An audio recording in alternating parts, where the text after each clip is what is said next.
প্রিয় শিক্ষার্থী, আজকে আমরা উদাহরণ 3-এর এখানে 3/11 ও 95/37কে দশমিক ভগ্নাংশে প্রকাশ করা শেখাবো। প্রথমে দেখি 3/11।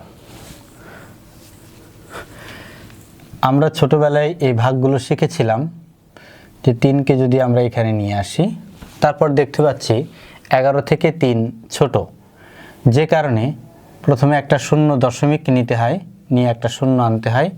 এখন 30কে 11 দিয়ে কতবার ভাগ যাবে দেখতে পাচ্ছি। 2 বার যদি ভাগ দেই তাহলে 2 এর সাথে 11 গুণ করলে কি পাবো? 2 একে 2, 2 একে 2, অর্থাৎ 11 দুগুণে 22, বিয়োগ করলে পাচ্ছি হচ্ছে 8। দশমিকের জন্য আবার শূন্য নিয়ে আসি। এখন 80কে 11 দিয়ে কতবার ভাগ যাবে? 7 বার। 7 11 77, অবশিষ্ট থাকছে 3। দশমিকের জন্য শূন্য, 30কে 11 দিয়ে 2 বার ভাগ যায়, 11 দুগুণে 22, অবশিষ্ট থাকবে 8। দশমিকের জন্য আবারও একটা শূন্য আনতে পারি। 80কে 11 দিয়ে ভাগ করলে 7 বার ভাগ যাবে, 7 11 77, বিয়োগ করলে অবশিষ্ট থাকে 3। আমরা এখানে দেখতে পাচ্ছি যে এই যে 3 সংখ্যাটি বারবার আসছে। প্রথমে 3 ছিল, তারপরে আবার 3 আসছে, আবার 3 আসছে। যদি আমরা এভাবে করতে থাকি, আমাদের এই সংখ্যাটি বারবার এরকম 27 27 এরকম আসতে থাকবে।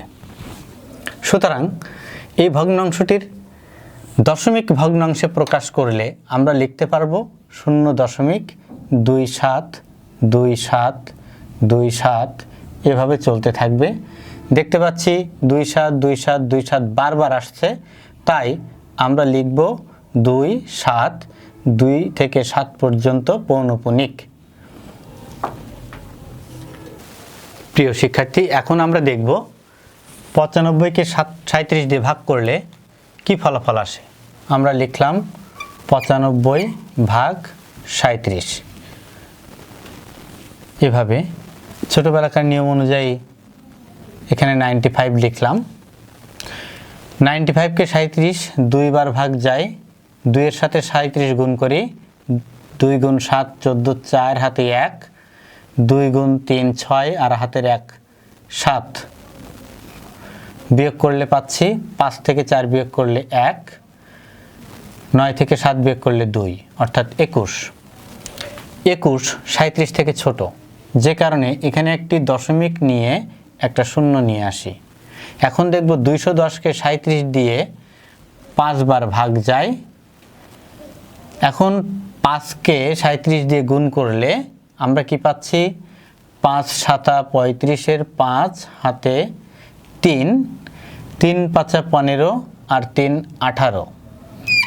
বিয়োগ তোমরা সবাই করতে পারো, যেহেতু উপরে ছোট সংখ্যা তাই একে 10 মনে করব। 10 থেকে 5 বিয়োগ করলে 5, যেহেতু 10 ধরে নিয়েছিলাম তাই হাতে 1 আছে। 1-এর সাথে 8 যোগ করলে 9, যেহেতু 1 ছোট তাহলে এটাকে 11 মনে করব। 11 থেকে 9 বিয়োগ করলে পাচ্ছি আমরা 2, হাতে 1, 1-এর 1 2, 2 2 মিলে গেলে 0, 25। দশমিকের জন্য আবার একটা শূন্য আনতে পারি। এখন 250কে 37 দিয়ে 6 বার ভাগ যায়। 6-এর সাথে 37 গুণ করব। 6 7 42, 2 হাতে 4, 6 গুণ 3 3 6 18 আর 4 22, বিয়োগ করলে পাচ্ছি, যেহেতু শূন্য ছোট তাই একে 10 মনে করব। 10 থেকে 2 বিয়োগ করলে 8, হাতে 1, 2 আর 1 3, 5 থেকে 3 বিয়োগ করলে 2, এখানে শূন্য হয়ে যায়। দশমিকের জন্য আবার একটা শূন্য নিয়ে আসি। এখন 280কে 37 দিয়ে ভাগ করলে 7 বার যাবে।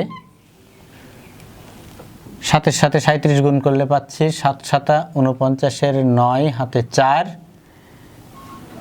7 আর 3 3 7 21 আর হাতের 4, 21 আর 4 25, বিয়োগ করলে পাবো, এখানে যেহেতু শূন্য ছোট তাই একে 10 মনে করব, 10 থেকে 9 বিয়োগ করলে 1, হাতে থাকলো 1, 5 আর 1 6, 8 থেকে 6 বিয়োগ করলে 2, 21।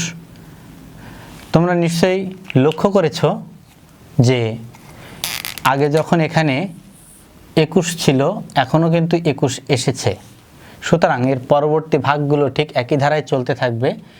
এই দশমিকের জন্য একটা শূন্য, 210, দেখো এখানেও 210 আছে, অর্থাৎ 5 বার যাবে, আমরা 5 বার, 5কে 37 দিয়ে ভাগ করলে আগে পেয়েছিলাম 185, এখনও পাবো 185,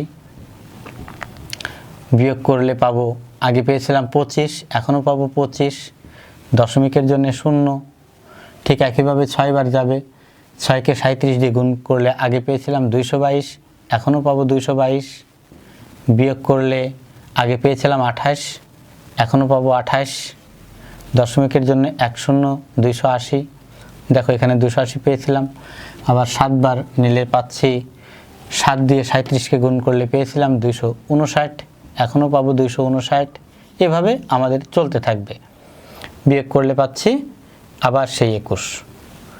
তাহলে আমরা যদি ভাগ করি আমাদের এভাবে চলতে থাকবে, অর্থাৎ আমরা ভাগফল পেলাম 2.567, 567, এভাবে 567 পেতে থাকবো।